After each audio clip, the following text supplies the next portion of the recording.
Gen Z বিক্ষোভে সরকার পতনের পর মাদাগাস্কারের ক্ষমতা নেয়ার ঘোষণা দিয়েছে সেনাবাহিনী। মঙ্গলবার প্রেসিডেন্সিয়াল প্যালেসের বাইরে থেকে দেয়া বার্তায় দেশটির সামরিক বাহিনীর অভিজাত ইউনিট এই ঘোষণা দেয়।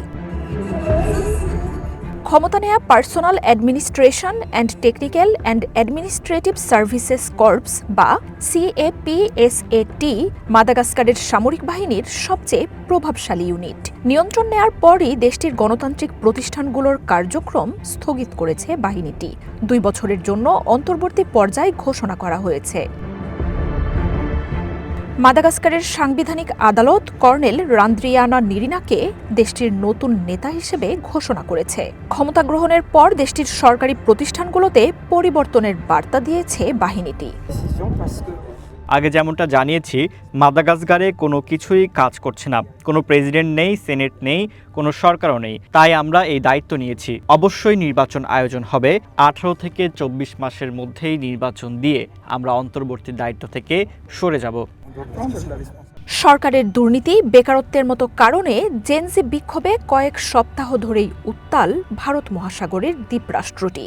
এর জেরে দেশটির প্রধানমন্ত্রী সহ পুরো মন্ত্রিসভা বাতিলের ঘোষণা দেন প্রেসিডেন্ট আন্দ্রে রাজোয়েলিনা। তবে প্রেসিডেন্টের পদত্যাগের দাবিতেই উত্তাল বিক্ষোভ চালিয়ে যান আন্দোলনকারীরা। সোমবার বিক্ষোভকারীরা রাজধানীতে জমায়েতের পর ফরাসি হেলিকপ্টারে দেশ ছেড়ে পালিয়ে যান প্রেসিডেন্ট। জীবন বাঁচাতে অজ্ঞাত স্থানে আশ্রয় নেয়ার বার্তা দেন দেশবাসীর উদ্দেশ্যে।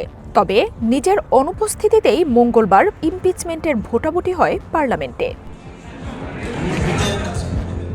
পার্লামেন্টে প্রেসিডেন্টকে ইমপিচ করার পর ক্ষমতা নেয় দেশটির সামরিক বাহিনীর প্রভাবশালী ইউনিটটি।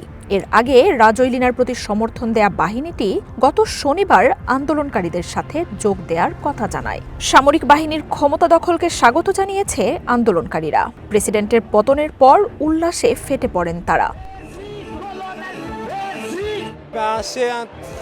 এটা আমাদের জন্য খুবই ভালো খবর। 2 সপ্তাহ আগে আমরা মরণপণ লড়াই শুরু করেছিলাম, আর আজ আমাদের বিজয় এলো। এটা জাতীয় উৎসবের মতো। সামরিক বাহিনীর এই পদক্ষেপের জন্য আমরা অনেকদিন ধরেই অপেক্ষা করছিলাম। জনগণের দাবিতে যে সেনাবাহিনীও যোগ দিয়েছে তা সত্যি আনন্দের। সামরিক বাহিনীর ক্ষমতা গ্রহণকে অসাংবিধানিক ও অভ্যুত্থান চেষ্টা বলে অভিযোগ দেশটির প্রেসিডেন্সিয়াল অফিসের।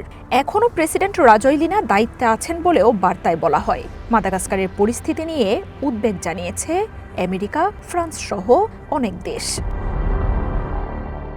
মার্জিয়া উপমা, ওয়ান ইন্টারন্যাশনাল ডেস্ক।